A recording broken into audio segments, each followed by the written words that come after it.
Hey viewers, welcome to this video on NS3. So in previous video we have discussed about the mobility models in NS3. We have explored that how we can assign random movements to the nodes in NS3. We have seen random waypoint mobility model and random walk mobility model in NS3, right?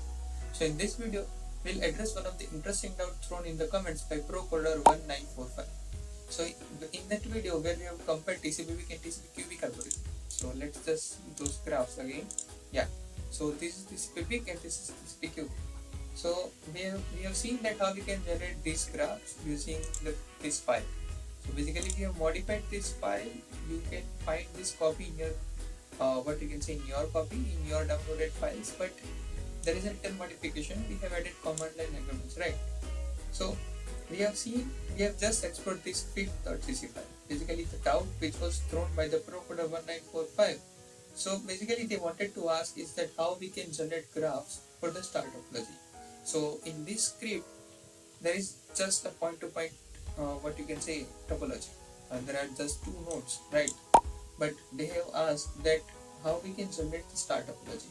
So in today's video we'll see that how we can actually do that, and also we'll understand the fifth.cc file in details.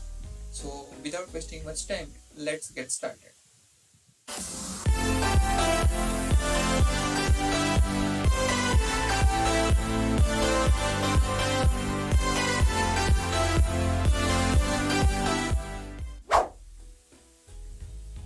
So in last video we have seen that how to use fifth.cc file, which is simulation of point-to-point topology, which helps us to record changes in the congestion window so that we can observe the behavior of various congestion control algorithms, right?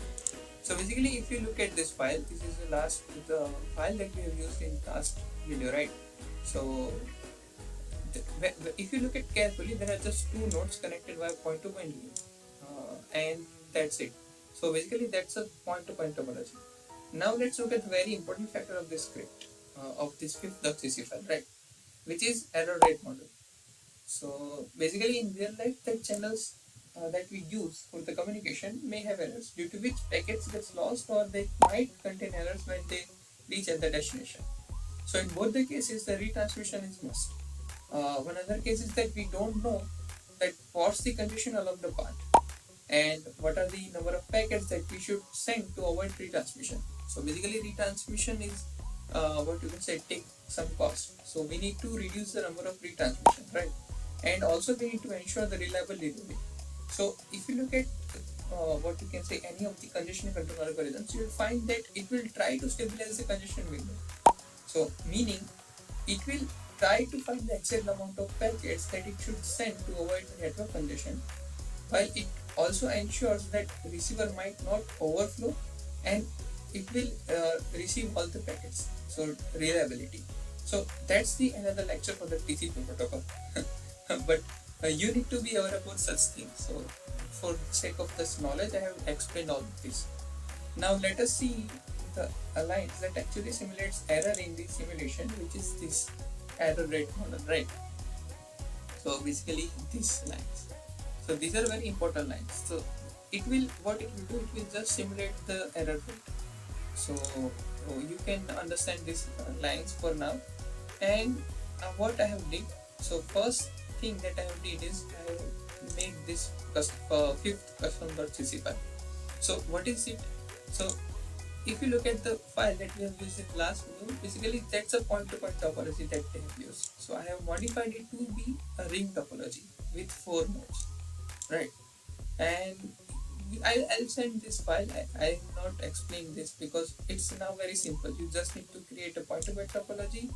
Then what you need to make sure, two things, that you need to install this error rate model on nodes, and what you need to do, you need to properly configure server and clients, right?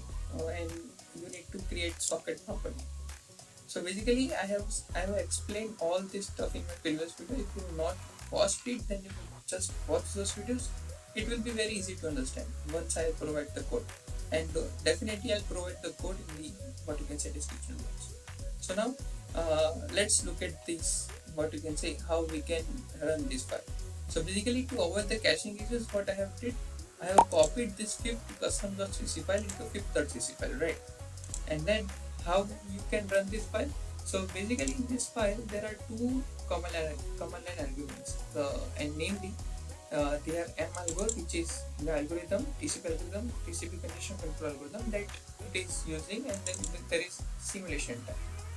So what we need to do, we just need to type this command, TCP cubic, let's say, and TCP cubic ring.txt and 2 ampersand 2 greater than ampersand 1, right? So it will pass the data inside TCP cubic ring.txt file, right? And now we need to type GNU plot, and inside this GNU plot what we need to do, we need to enter this command and just TCP cubic ring.txt. So you can see this graph, right? So basically I have researched what you can say, I have simulated this file with very large number of test cases, and let's see those test cases first. So basically I have compared the data from the ring topology and from the star topology. So I have collected all the graphs. So now let's just look at the graph and interesting behavior of TCP congestion control algorithm. So basically we just will compare the TCP peak and TCP cubic algorithms to limit our scope, but definitely you can explore it in more what you can say variation. You can try all the algorithms by yourself, right? So let's just look at those comparisons, or let's just make a comparison, right? Let's start our comparison, right? So basically this is the previous comparison that we have did, or that we have seen in the last video. So this is TCP peak algorithm and this is TCP cubic algorithm. And remember, these both graphs are for the point-to-point topology, right? So now let's look at the graph for the ring topology. So ring topology, consider that node 0 is a server, and or what you can say, node 0 is a client and node 3 is a what you can say server, and there are four nodes in the ring topology. So this is the TCP peak algorithms, and this is what you can say the graph for the TCP cubic algorithm. So what we have noticed is that there are more packet drops. So compared to the previous what you can say algorithms, or you can say compared to the point-to-point topology, if you will observe these dips. So after this rise, there is first, second, third, fourth, fifth, 5 dips in the TCP peak algorithms. So in these algorithms, after this compared what you can say this complete rise, what you will see, there are four number of dips: first, second, third, fourth, fifth, sixth. You can take this as a sixth, then 7, 8, 9, 10, 11, and this is last table, right? So you can compare that, compared to the previous, that there are more number of packet drops. Now let's look at the graph for the star topology. So basically that the way I have coded ring topology, you can same do it for the star topology. You can make the star topology, and just you need to take care of the two things: properly configure server client and install error rate model on the nodes, intermediate nodes, right? So this is a graph that has been captured for the star topology. So in star topology, node 0 is a client, and node what you can say not node 0, node 1 is a client, and any other node what you can say other than the 0, that can become a client. And this is what you can say the graphs that we have captured. So the TCP peak, this is TCP peak and this is TCP cubic. So what we can say that there are more drops than the P2P. So obviously there are more drops than the P2P, but there are less drops than the 4 nodes ring topology. So basically you can compare this graph and this graph. So you can see there are more drops, and in star topology there are lesser drops compared to the ring topology. That is the very main observation that you need to do. Now I'll tell you the reason for that, but let us just first explore the thing for the linear topology. And before going on to linear topology, let's just see ring topology with the default start congestion window. So basically, if you have seen this config set default line, so basically it will set initial congestion window to the 1. So basically, if you see these graphs, so these graphs are started from the congestion window 1, right? So these graphs that are for ring topology with the default start congestion window. So basically, default start congestion window for all the TCP congestion window algorithms are different. So it is not starting from the 1. You can see it is starting around 5000 plus, right? So that's for TCP and that this is for TCP, right? So what you can see by first observation is that it will what you can say rise above. It will start from the what you can say increase rate, not from the 1. It will start from the higher number of packets, right? But if you see the threshold value, that from the first threshold, what from where we start observing the drops. So that's in the TCP peak algorithm. You can see it is between 35,000 to 4,000, right? And in the what you can say, let's just look at the ring topology. And in the ring topology, if you see that when it is started from the 1, it is threshold value is a bit what you can say different. So it is lower.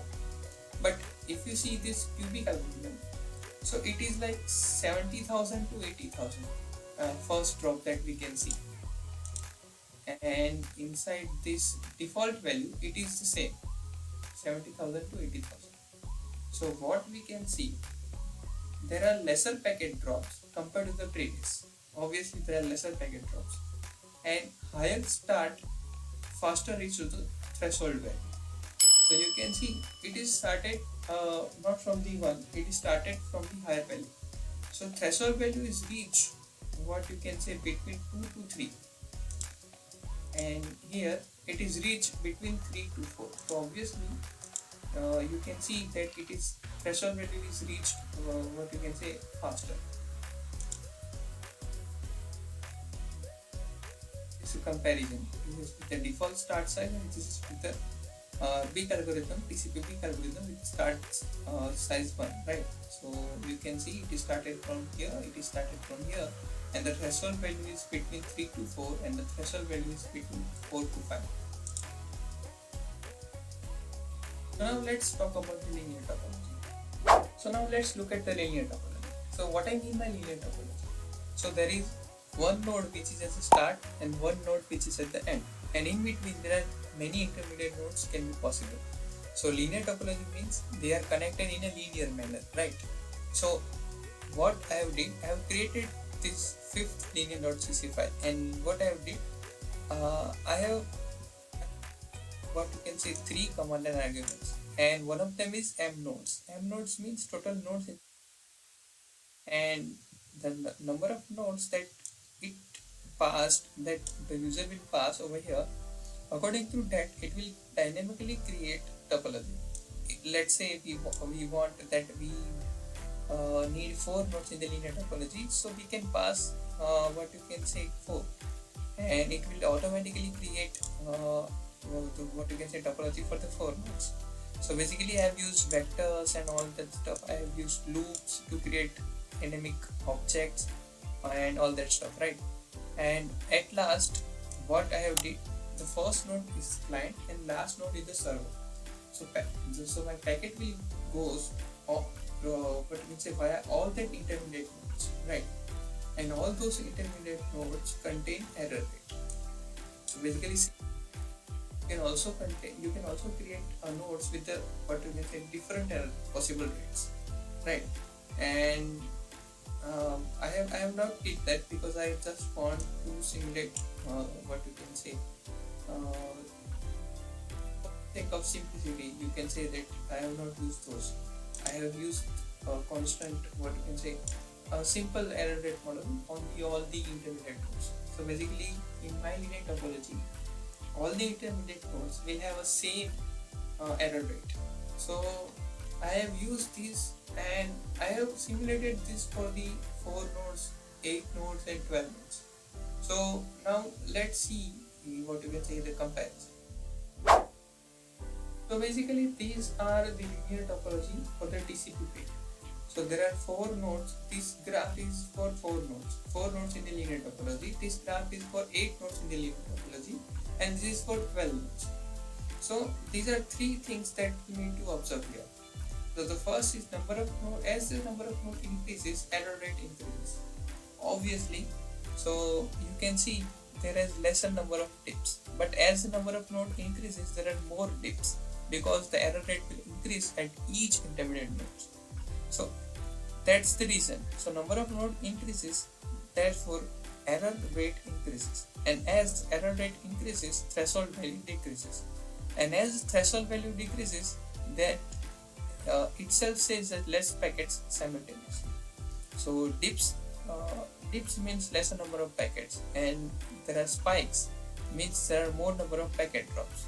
So that's the basic observation that you can make over here, right? And now let's just explore linear topology for the TCP peak algorithm only, but with the default start. So you can see that the start values are little bit higher, not from the 1. So as we have said previously. So this is for 4 nodes, 8 nodes and 12 nodes. So what are the key observations? So key observations are threshold means more faster. More threshold when started at the default. Or you can see that threshold has been what you can say the first spike, the biggest spike is reached faster compared to the previous. So you can see clearly, right? So the threshold value is reached more faster. More threshold when started at default. So you can see in certain cases when started from the default value, the spikes goes higher. As you can see 8,000 to 9,000, and over here only 7,000. So when it is started at the default value, it will what you can say reach to the higher, and more threshold, which means more packets simultaneously. So these are key observations.